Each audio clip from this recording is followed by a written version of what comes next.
There are so many reviews out there right now for Ghostbusters Frozen Empire, and some are glowing, and then some are like, this is terrible, it's not worth your time. I mean, how is one to know whether it's worth your time or not? I mean, thumbs up, thumbs down, just give it to me straight. Well, it's complicated. Now, mostly I do non-spoiler reviews, like for everything, but I will go into some spoilers at the end. So don't worry, I'm not going to spoil anything for the first part of the video, and I'll let you know when we get into spoiler territory. Now, as far as Ghostbusters in general, I'd say I'm a big fan of the original movie. I mean, not as big as some people, but I'm a pretty big fan. I mean, I love the original movie from 1984. I think it's got some of my favorite lines in any movie ever. It's highly quotable. I love that movie.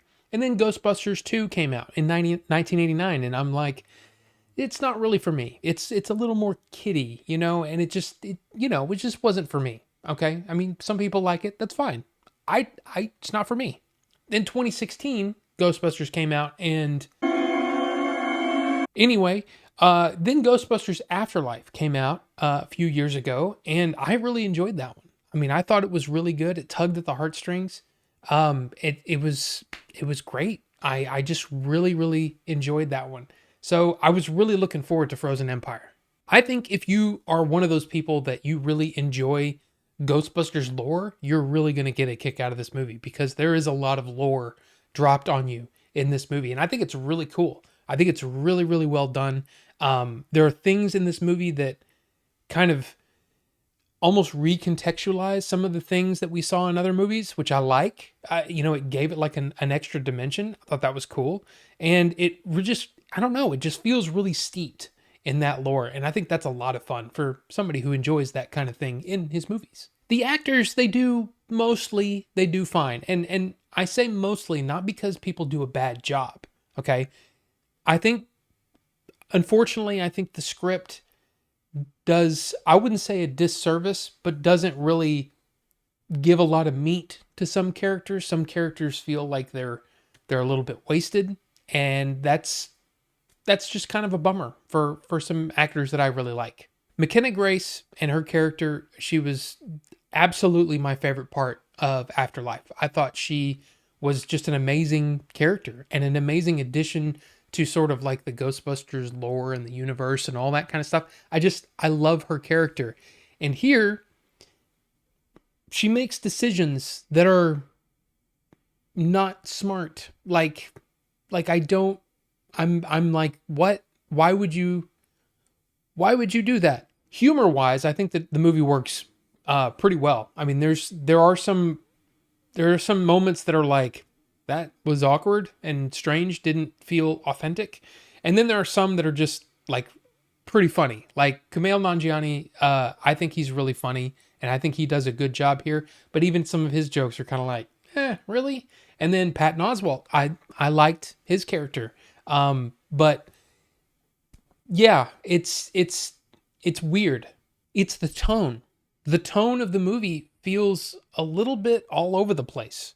And, sometimes it feels like, I would say a good 65-70% of the movie almost feels like a preteen kind of feeling. Like it's almost Ghostbusters 2 kind of territory where, yeah, it just feels like a preteen kind of thing. But then there are I would say, some more adult humor being thrown around.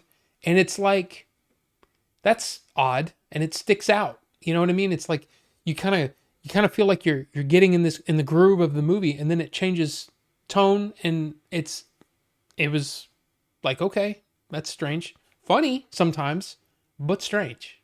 I will say though that my biggest problem with the movie is the script, and it's basically like the first act, which is the setup of a story, right? This is where the actors come to you kind of get readjusted to the characters in a sequel, and things it's the setup, right? The setup seemed to take forever. It dragged to the point where I was like, wow, are we gonna start the story yet? I mean, it's weird. It made the movie almost like screech to a halt in some scenes, and I'm just like, but I think the reason for that is that there are just way too many characters to follow. I mean, you're reintroduced to some of the characters from Afterlife. You get to see some characters from other movies, and then all of a sudden there's all of these new people, and you're like, who's it's almost felt like who's running the show here. It felt really really strange, and just it never seemed to find its footing, and that's kind of a bummer. So for me, unfortunately, it's not a terrible movie. I don't think it's a terrible movie, but I don't think it's really that great either. And it almost feels like I kept waiting for the movie to really kick in, and it never seemed to really kick in. And before I knew it, the movie was over, and that was really strange. I don't know. I don't know if it's all just the script was just so whatever. But for me, that's how I feel about it. I mean, I would give it like 2.5 out of 4 stars. For me, that would be not really recommended for the average moviegoer. But I say, if you're a fan of the original Ghostbusters and you like the lore and all that kind of stuff, or let's say you were a big fan of Afterlife and you thought Afterlife was awesome, there's going to be a lot of things that you're going to be able to grab onto, and you're probably going to have a pretty good time. But like I said, for everybody else. So now, spoiler time. So if you haven't seen the movie and you don't want to be spoiled, then hey, sure. But if you want to see the movie, I would recommend clicking off now. Okay, so here we go. We're going to get right into it. The villain, the antagonist of the movie, isn't really introduced until it felt like toward the end of the movie. The frozen ghost man guy who's going to basically make it worse than it was in the original Ghostbusters, right? When all the ghosts get loose in the city. And I kept sitting there going, unfortunately, this is very similar to what happened in the first movie, and they did it better in the first movie. Like Ghostbusters 1, 1984, it was PG. This was right before PG-13 was introduced. They pushed the envelope. They had some things in there that were actually kind of scary, you know? And that's cool. That was, especially for an 8-year-old kid like me at that time when that movie came out, I really enjoyed that. Here, it's all very safe and sanitized almost.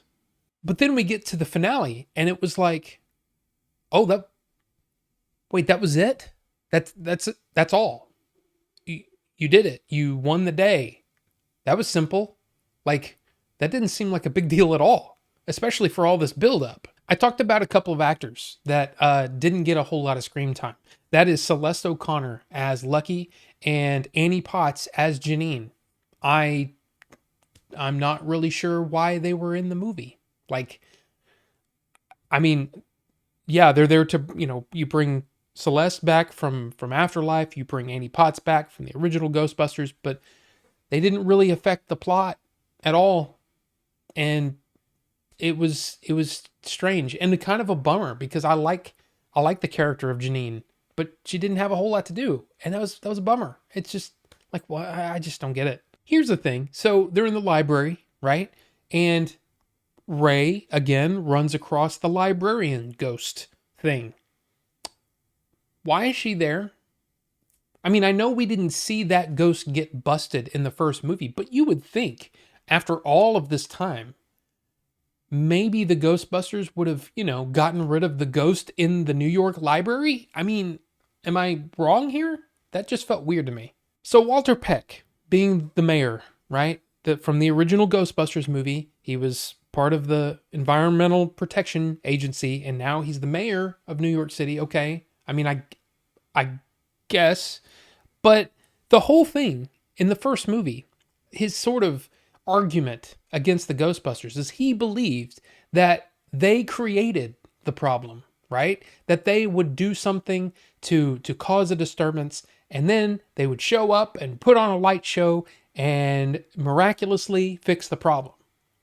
Isn't that exactly what happened in this movie? I mean, really, if you think about it, because McKenna Grace is the one that releases the big bad when all the bad things start happening.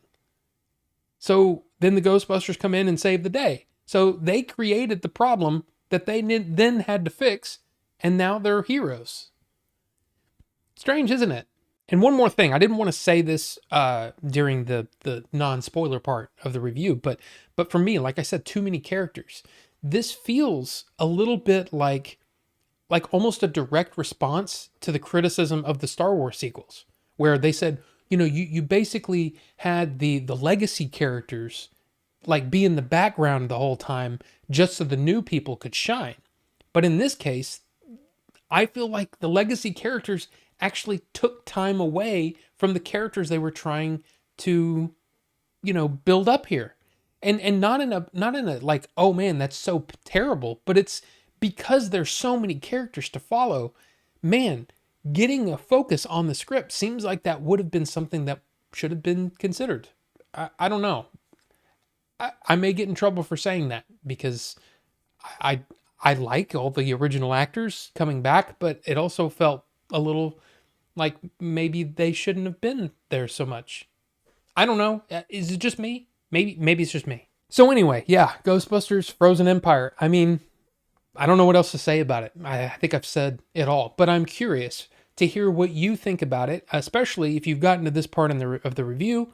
You've seen it, right? Or hopefully you've seen it. Let me know your thoughts down in the comment section. We'll talk about it. Anyway, thank you guys so much for watching, and we'll see you on the next one.